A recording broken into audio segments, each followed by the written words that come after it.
Hello WhatsApp guys, welcome back to your channel tu tutorials. तो guys आज हम 12th class का chapter number 6 history करने वाले हैं। और इसमें मैं आपको कुछ इम्पोर्टेंट एमसीक्यू क्वेश्चन बताऊंगी जो इस बार एग्ज़ाम में आएंगे, क्योंकि इस बार का हमारा सीबीएसई एग्ज़ाम पैटर्न चेंज हो चुका है। तो ये कुछ इम्पोर्टेंट एमसीक्यू क्वेश्चन है, तो प्लीज़ आप लोग थोड़ा ध्यान से इन क्वेश्चनों को देख लें। तो चलो स्टार्ट करते हैं। चैप्टर नंबर 6 है हमारा। चैप्टर का नाम है सूफी भक्ति परंपराएं, धार्मिक विश्वासों में बदलाव और श्रद्धा ग्रंथ। ये हमारा कब से कब तक हुआ था? तो ये हमारा 8वीं से 18वीं सदी तक चला था।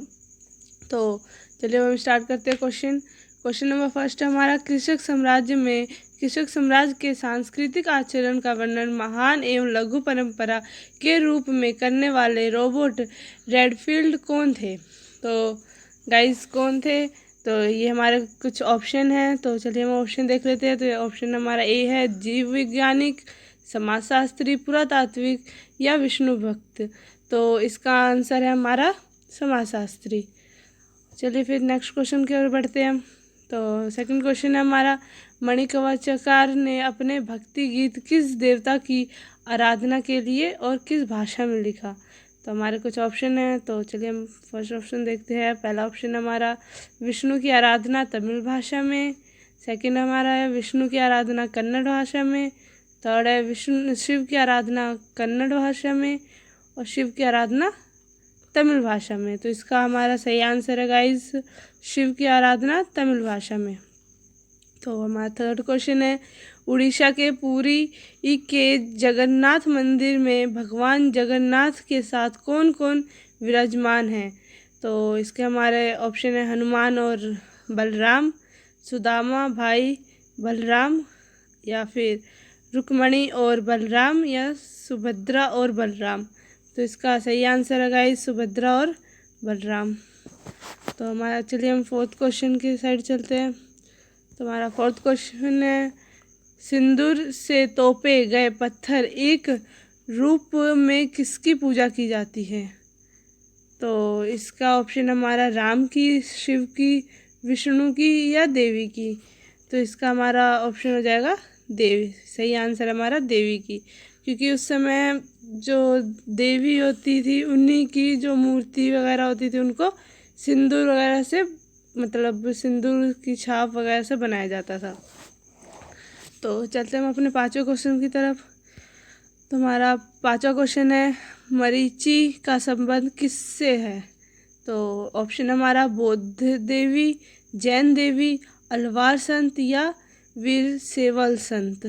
तो इसका आंसर है हमारा बौद्ध देवी। फर्स्ट आंसर है इसका पांचवे का।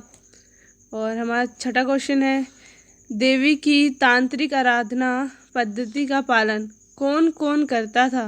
ध्यान से देखिएगा क्वेश्चन आप लोग। देवी की तांत्रिक आराधना पद्धति का पालन कौन कौन करता था? तो ऑप्शन हमारा केवल स्त्री करती थी, या केवल पुरुष करते थे, या स्त्री और पुरुष दोनों करते थे, या केवल बच्चे करते थे। तो इसका सही आंसर हो जाएगा गाइज हमारा सी, स्त्री और पुरुष दोनों किया करते थे। तो हम अपने सेवेंथ क्वेश्चन की तरफ बढ़ते हैं। तो हमारा सातवां क्वेश्चन है, समाज के प्रभावशाली वर्ग पुरोहित व राजा की कर्मकांडीय परंपरा को रॉबर्ट रेडफील्ड ने क्या नाम दिया था? तो जो उस समय पुरोहित और राजा वगैरह थे जो कर्म कांड वगैरह करवाते थे, तो उनका नाम रॉबर्ट जो रेडफील्ड थे उन्होंने क्या नाम रखा था? तो ये हमारे ऑप्शन है महान परंपरा, लघु परंपरा, निम्न परंपरा या उपयुक्त सभी। तो इसका सही आंसर है गाइज महान परंपरा। हमारा सेवेंथ का फर्स्ट आंसर सही है महान परंपरा। चलिए हम अपने आठवें क्वेश्चन की तरफ बढ़ते हैं। महान परंपरा से भिन्न कृषक समुदाय के अन्य कर्मकांड को रॉबर्ट रेडफील्ड ने क्या नाम दिया था? तो इसके ऑप्शन हमारे लघु परंपरा, महान परंपरा, निम्न परंपरा या संयुक्त परंपरा। तो गाइज ये क्वेश्चन मैं आप लोगों के लिए छोड़ रही हूँ। ये क्वेश्चन आप लोग कमेंट में इसका आंसर दीजिएगा, क्योंकि और प्लीज़ अपने नाम के साथ इसका आंसर आप कमेंट में दीजिएगा, ताकि मुझे पता चल सके किसने ये आंसर दिया है। तो ये आपका पहला क्वेश्चन हो गया अब तक के क्वेश्चनों में से। चलिए फिर हम 9th क्वेश्चन की तरफ बढ़ते हैं। इतिहासकारों ने भक्ति परंपरा को मुख्यतः किन दो मुख्य वर्ग में वर्गीकृत किया है? तो इसका ऑप्शन है सगुण परंपरा व निर्गुण परंपरा, भक्ति संगीत परंपरा, अलवार व नैनार परंपरा, हिंदू और मुस्लिम परंपरा। तो इसका सही आंसर है गाइज ए, सगुण परंपरा और निर्गुण परंपरा। चलिए हम अपने 10वें क्वेश्चन की तरफ बढ़ते हैं। 10वां क्वेश्चन हमारा, दक्षिण में प्रारंभिक भक्ति आंदोलन के प्रणेता माने जाते हैं?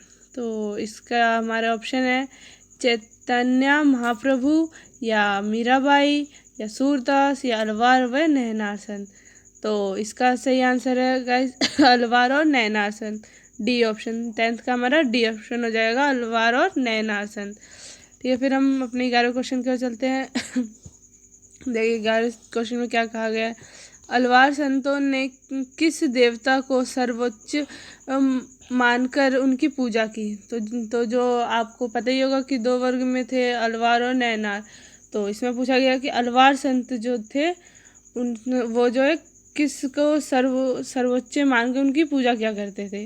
तो इसका सही आंसर हो जाएगा गाइज विष्णु की, क्योंकि जो नैनार संत थे वो तो शिव की पूजा करते थे और अलवार संत थे वो विष्णु की पूजा किया करते थे। तो चलिए हम अपने 12वें क्वेश्चन की तरफ बढ़ते हैं। नैनारों के आराध्य देव कौन थे? तो गाइज वही क्वेश्चन है, बस इस क्वेश्चन को थोड़ा घुमा दिया गया है। तो उसमें पूछा गया था अलवार संत किस देवता को सर्वोच्च मानते थे, इसमें है नैनार। तो नैनार संत किसको मानते थे? शिव को मानते थे, क्योंकि अलवार थे वो तो विष्णु को मानते थे। तो इसका आंसर हो जाएगा ए, यानी शिव को। तो हम 13वें क्वेश्चन की ओर चलते हैं।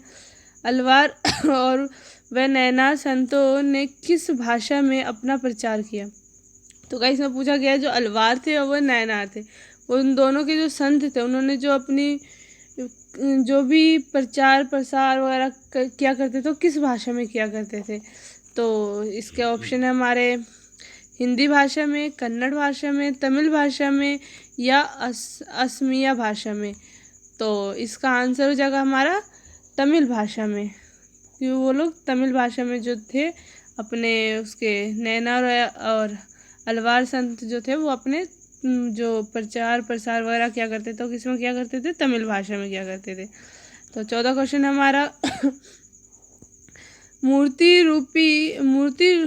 सॉरी गाइस स्क्रीन प्रॉब्लम आ रही है।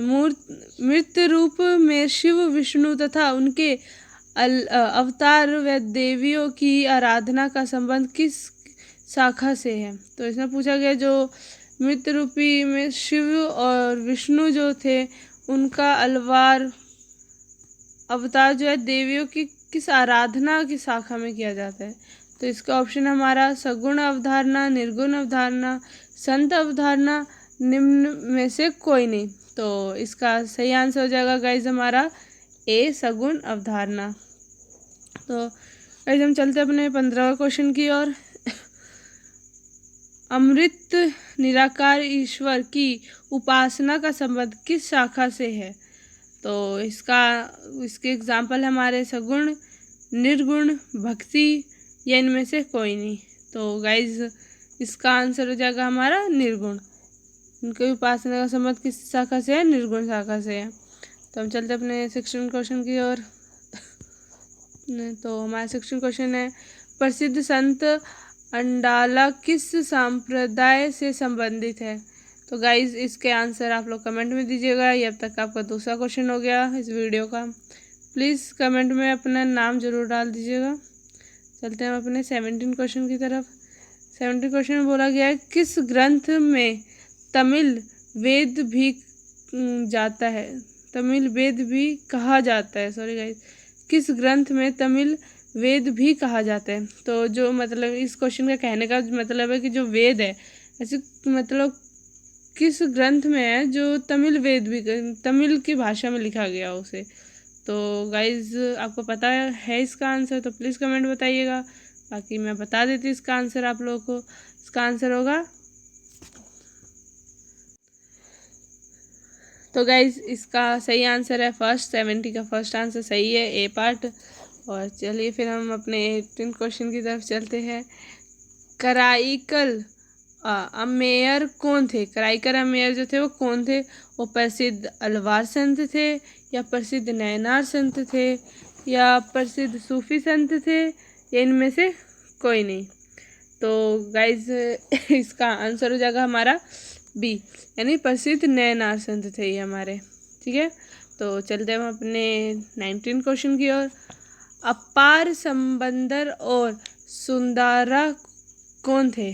तो इसके एग्जाम्पल हमारे प्रसिद्ध नैनार संत थे, प्रसिद्ध अलवार संत थे, या प्रसिद्ध सूफी संत थे, या इनमें से कोई नहीं थे। तो गाइस इसका आंसर हो जाएगा हमारा 19 क्वेश्चन का आंसर है हमारा ए।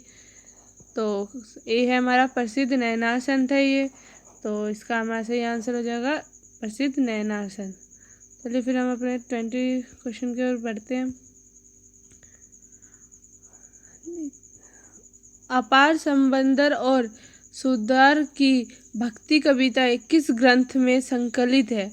तो इसमें जो बोला जो कविता है वो किस ग्रंथ में है? तो त्वरम, इसका सही आंसर हो जाएगा हमारा ए, त्वरम। तो गाइज फिर देखिए कुछ क्वेश्चन बहुत ही डीपली क्वेश्चन है, तो प्लीज़ आप इनको अच्छे से याद कर ले ताकि एग्ज़ाम में आए तो आप लोग कंफ्यूज ना हो। और हाँ, क्वेश्चन घुमा के दे सकता है, तो बस आपको ये आप प्रिपेयर रहना अच्छे से, बाकी और कुछ नहीं है। ठीक है गाइज, पहले आज आपके लिए इतने ही क्वेश्चन हैं।